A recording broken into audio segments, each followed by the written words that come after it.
My name's Amanda Kouri. I was just interviewed by Keith Andrew. We had a terrific time. He is a wonderful interviewer. We got into some really, really fun stuff, and I hope you take a listen.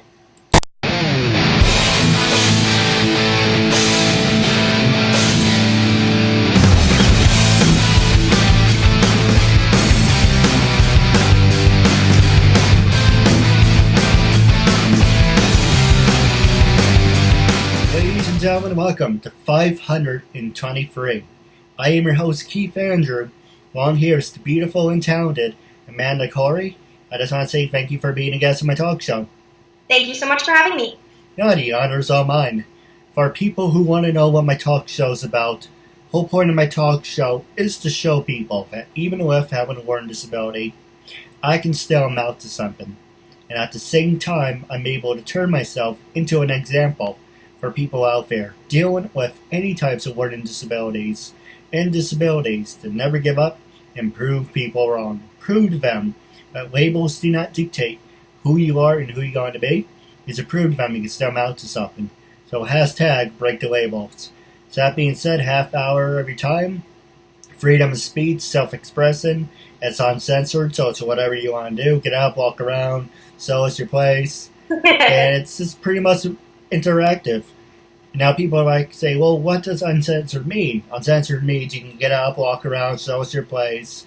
You know, and some other people know some of the questions I know I asked beforehand. And yes, I talk with my hands. But, you know, life growing up and everything. But I like you to make it uncensored because it means real. I mean, it isn't scripted, so it isn't someone that's sitting at the door and be like, okay, today he's going to act blah, blah, blah, blah. So I want it to be authentic, not scripted. Of course.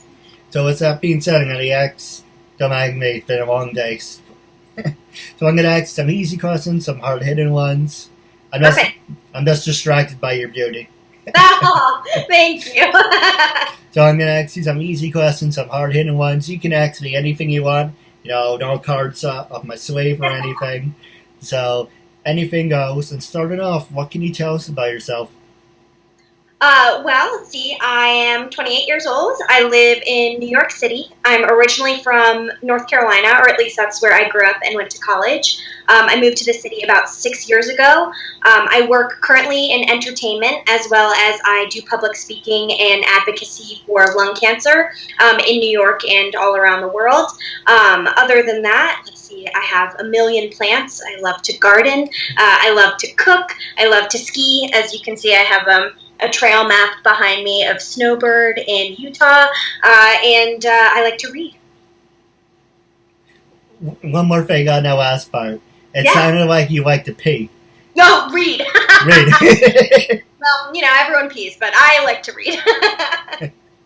Like I said, anything can happen live. Of course. Anyway, don't mind me. I try to have fun with everyone. I like it. And real cartoony if you want to look at it like that. So the next question I was going to ask you, I'm going to ask you the very easy ones first, the top three. What did you major in college? And were you a study nerd or party animal? Great question. So I majored in musical theater, which I think answers your second question. I was a nice theater nerd all through high school and college. But I like to say that, you know, we had our own kind of parties, and it was super fun, and I did not miss out on that part, but definitely spent a lot of time on the books. Now, my third question would be, were you actually, going back to the second, were you part of any fraternities? No, none of that. Just theater was my life. You know, I was very invested in shows and all of my classes and extracurriculars in that way, so I didn't have much other time. All right, and the last easy question I was going to ask you is, did you ever get the chance to do one of those human pyramids, or not into the whole human pyramid stuff? I don't believe that I've ever participated in one of those. Wouldn't say no. Like, you mean like people on each other's backs? Right. Yeah, I want to say perhaps maybe like in a high school sleepover we tried something like that, but not that I recollect. Nothing that's sticking in my mind. Would he ever be up for it, or is not your forte? I'm going to say no to that one, but I will be a spectator and watching other people do it. I love that stuff. I'm a loser.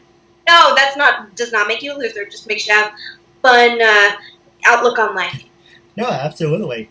Now, one thing that caught my interest, and well, first off, it was the entertainment thing that caught my interest, but what really overlooked the entertainment was you worked for Nickelodeon, most at Disney for whatever reason. I guess it has to do with the pyramid thing. Disney, Dumbo, whatever, all that fun stuff. But it's funny, Nickelodeon never really did anything with the whole human pyramids thing. But actually, let's turn that into a little subject, if we may. Disney is all about thinking outside the box. And the reason I ask is because you work for Nickelodeon. So why is it like Nickelodeon's more... I know it sounds like an oxymoron because, as I was going to say, both networks cater to kids, number one. But why is it like you guys do a little more... Okay, that sounds like an oxymoron. I answered my own question. But you guys do, like, let's see, iCarly, Sam and Cassie, I think it was.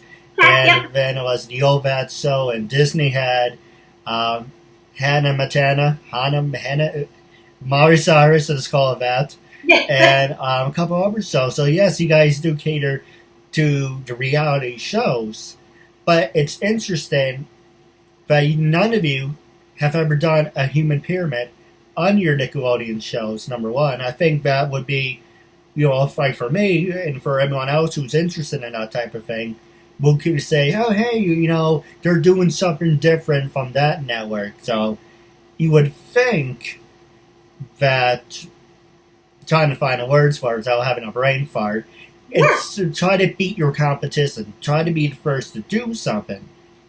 Yeah, I mean, I will say that we have a show called Double Dare. It existed in the 90s, and we brought it back recently. It's really, really fun. There's a lot of physical challenges.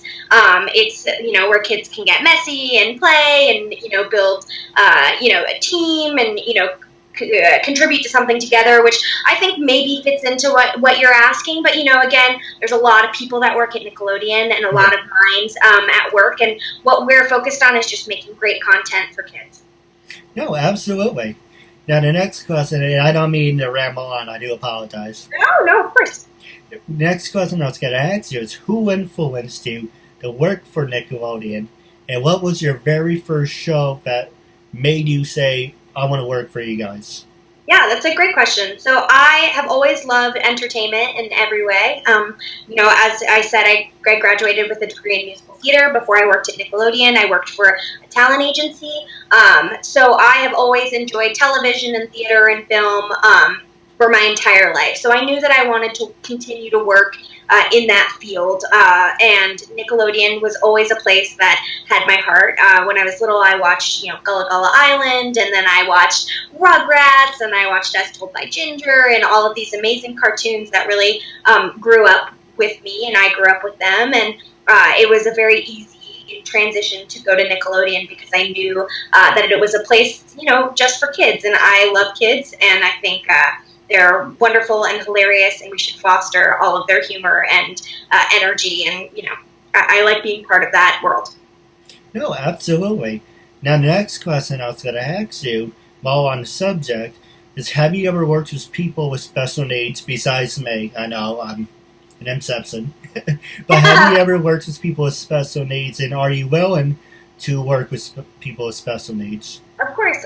Yes, I actually worked quite a bit with people with special needs. When I was in high school, I participated in a show called The Secret Garden, and I actually I narrated. It was an entirely deaf cast, and I narrated while they acted out the entire play in sign language. It was beautiful, and throughout that time, we decided over the rehearsal process that it would be more fun if the hearing actors and the deaf actors were side by side, and the way to really make that work was for me to learn sign language as well.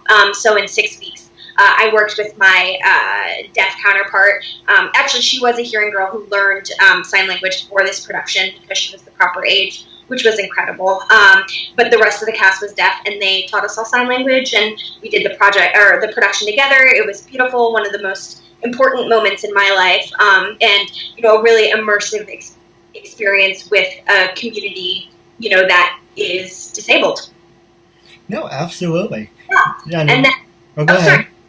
I was just going to say, I myself, while I don't consider it a disability, I do have one lung.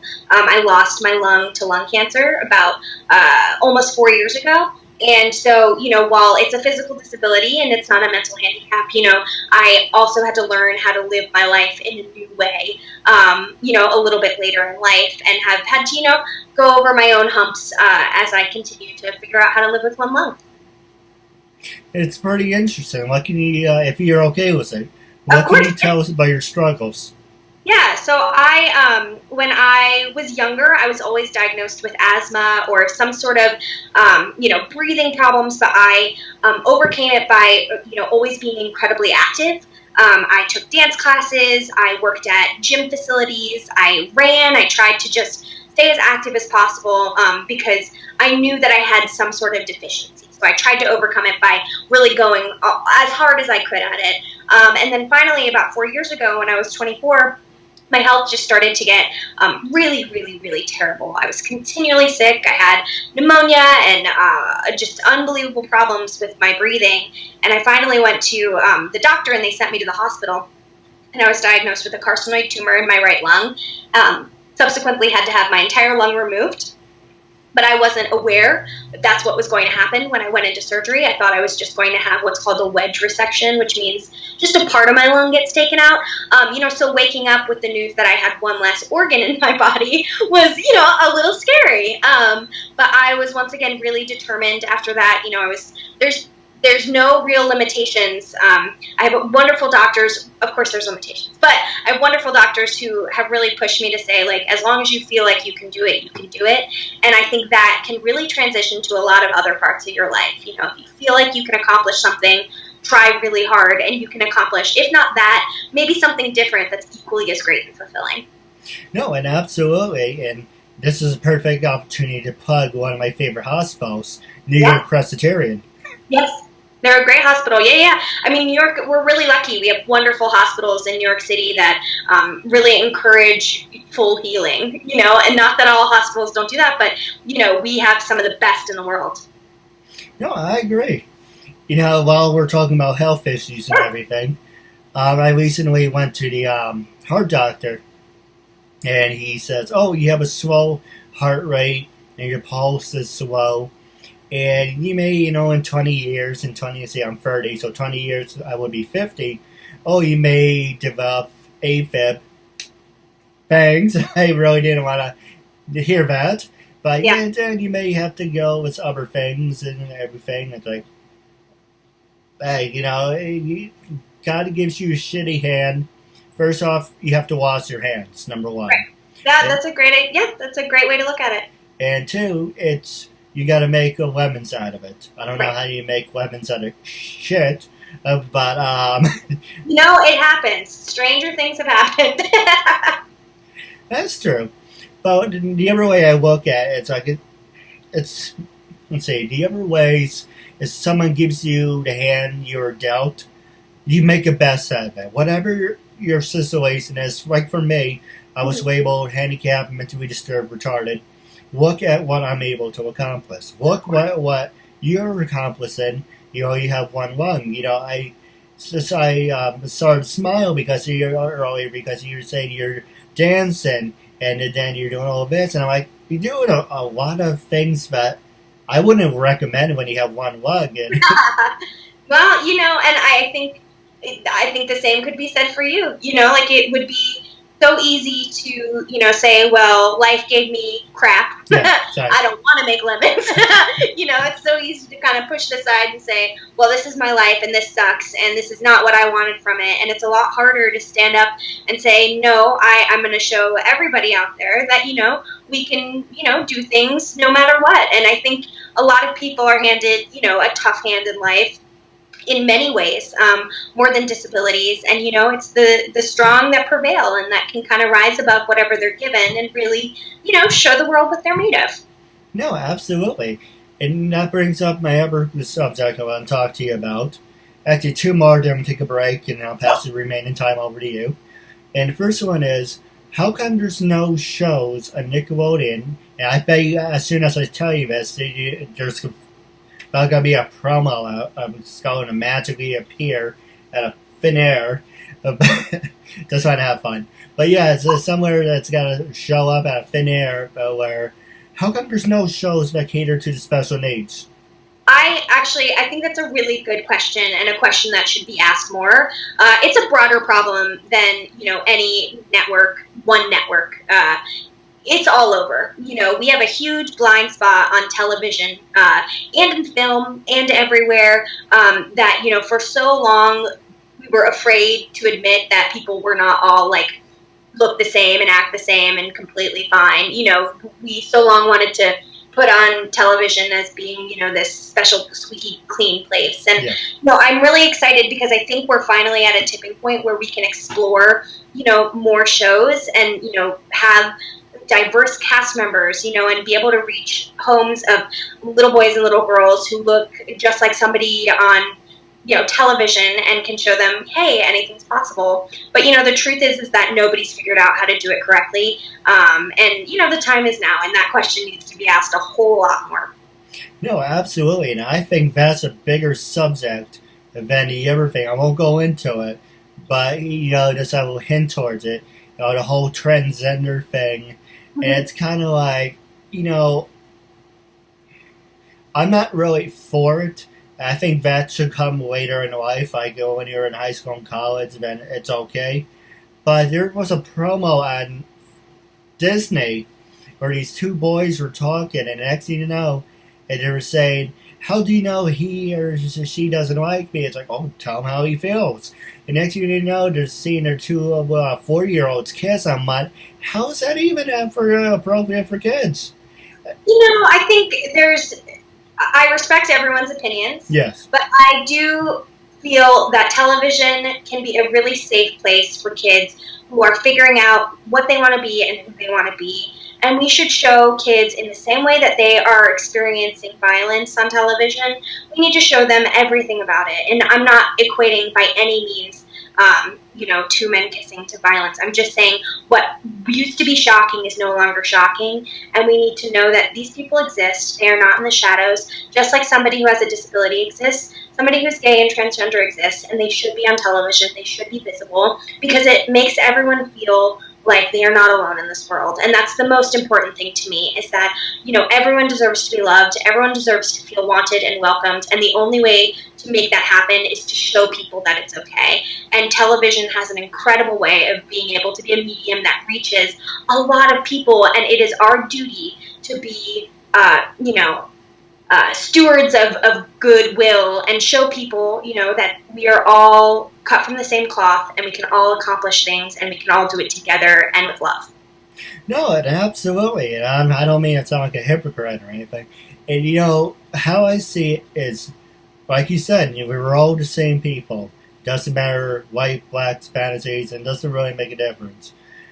What you do in your own time, it's to keep it just for you. And it's kind of like, all that matters is you're living life, you're putting food on the table, you're paying the bills, and you're not hurting anyone. Other than that, do whatever the hell you would like.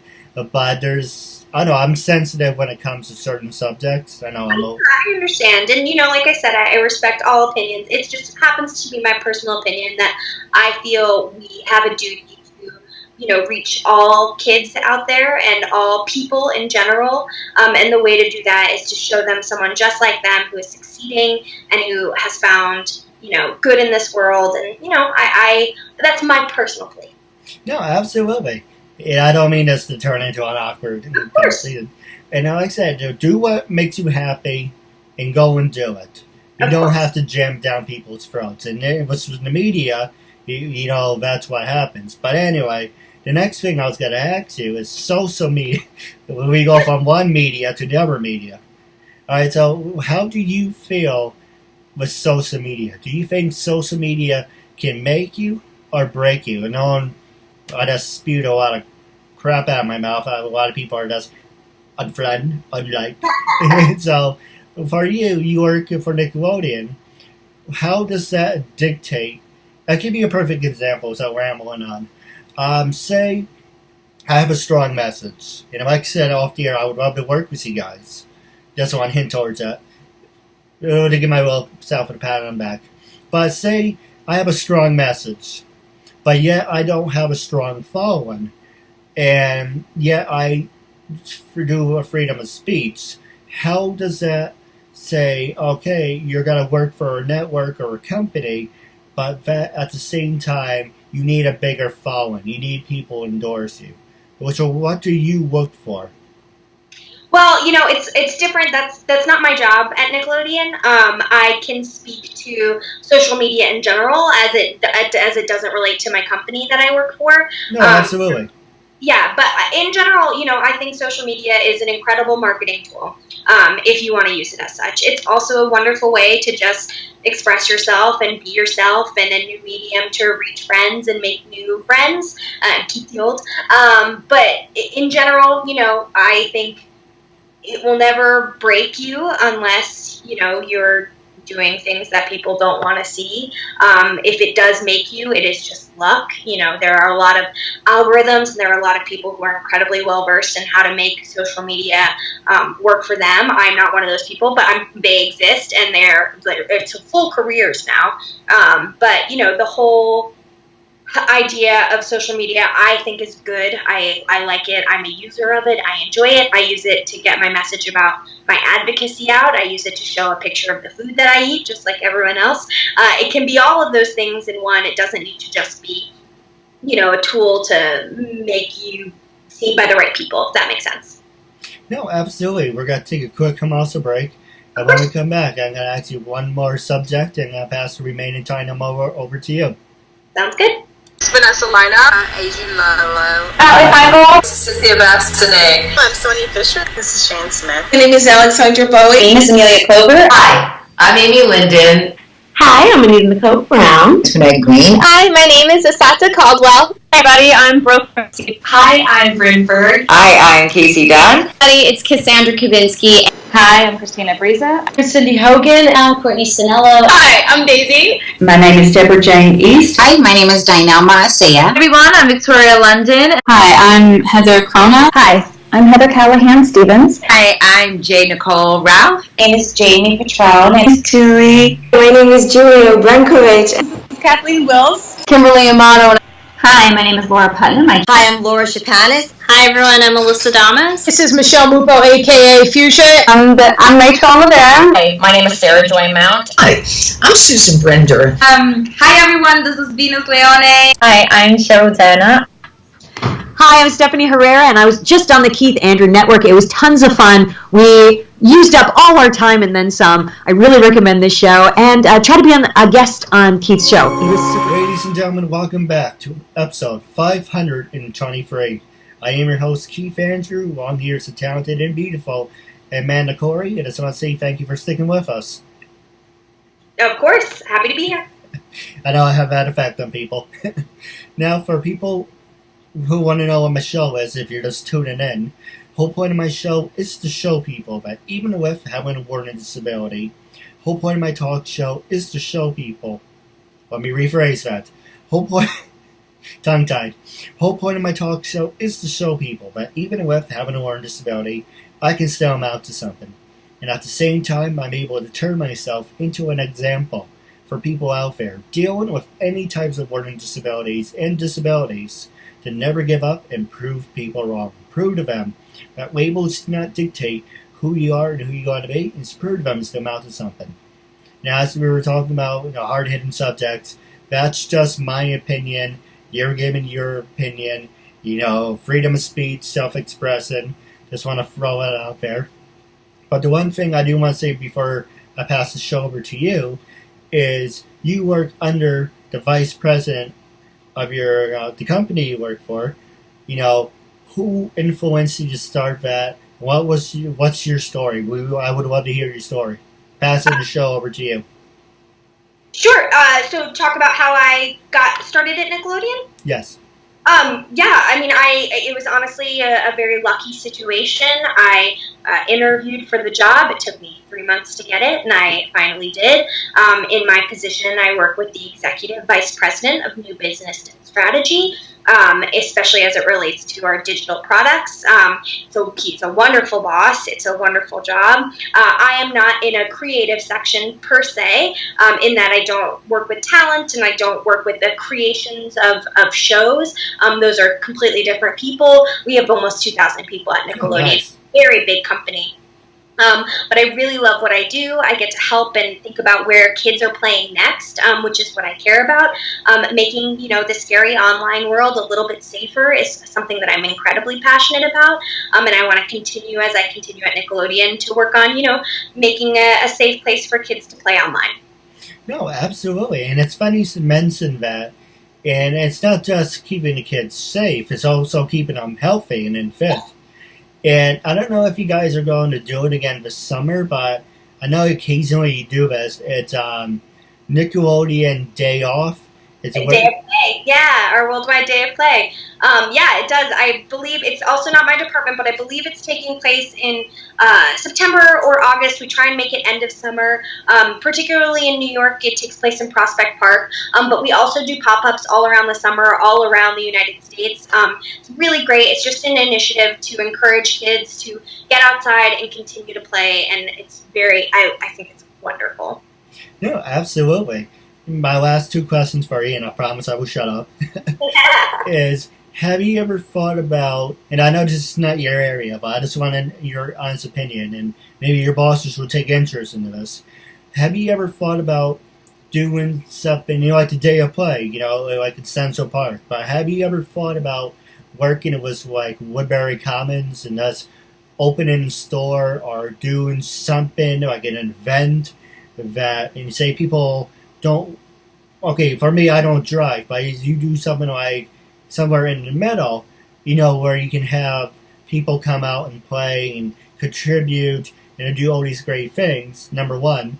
Yep. And do you think eventually, because Toys R Us is now out of business, unfortunately I lost my job with them when they closed, that was a whole big thing of 70 years down the drain, but this is a perfect opportunity. For Nickelodeon, and especially, look at Disney.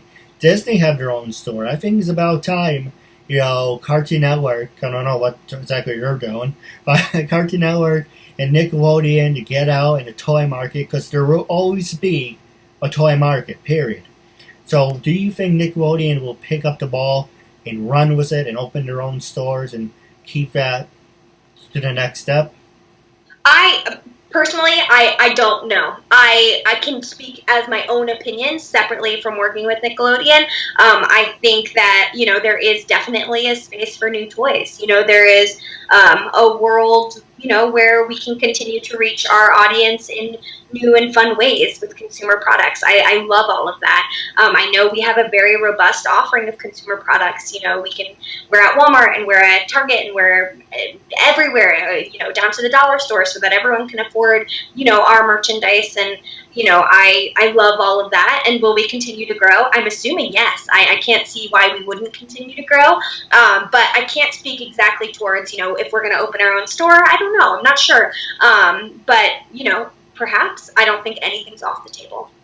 No, absolutely. I'm going to pass the show over to you. You can ask me anything you want. We're wrapping up the last 6 minutes. Was there any funny stories you want to promote or share? This is your time. Great. Well, I think the only thing I would like to promote is, I write a blog called The One Lung Diary.